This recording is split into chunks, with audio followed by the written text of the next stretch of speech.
parti pour un cheesecake japonais. Comme ingrédients, nous aurons besoin de cream cheese style Philadelphia Kerry, beurre, lait, 2 œufs, sucre et farine. On commence par préchauffer le four à 150 degrés.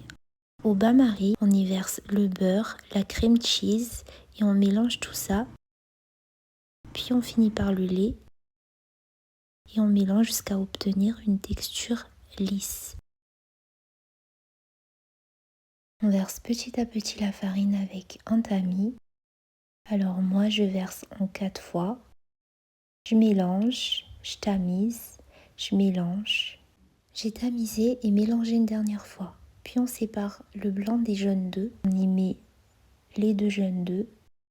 On mélange tout ça jusqu'à ce qu'on ait un changement de couleur.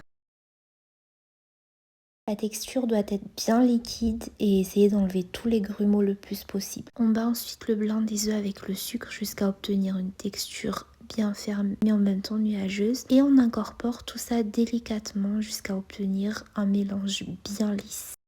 Pourquoi délicatement? Eh bien c'est pour ne pas casser les blancs en neige et pour que votre pâte monte bien à la cuisson. J'ai englobé mon moule avec de l'alu afin qu'il n'y ait pas d'eau qui rentre dans mon moule. Je l'ai beurré et ensuite j'y verse le mélange. La cuisson au four se fait en plusieurs étapes. La première se fait à 150 degrés pendant 20 minutes. La deuxième avec un torchon se fait à 160 degrés pendant 25 minutes. Et le dernier se fait à 165 degrés pendant 25 minutes. Et c'est fini. On démoule délicatement tout ça.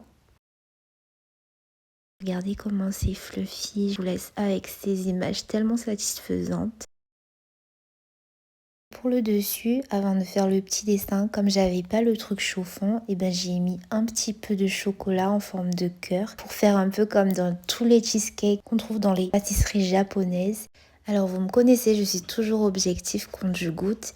Et là, sans vous mentir, mais vraiment très sérieusement, ce cheesecake il était excellent. Alors je vous conseille vraiment de la reproduire chez vous. N'hésitez pas à l'enregistrer, à partager. Et merci pour votre soutien. Bisous!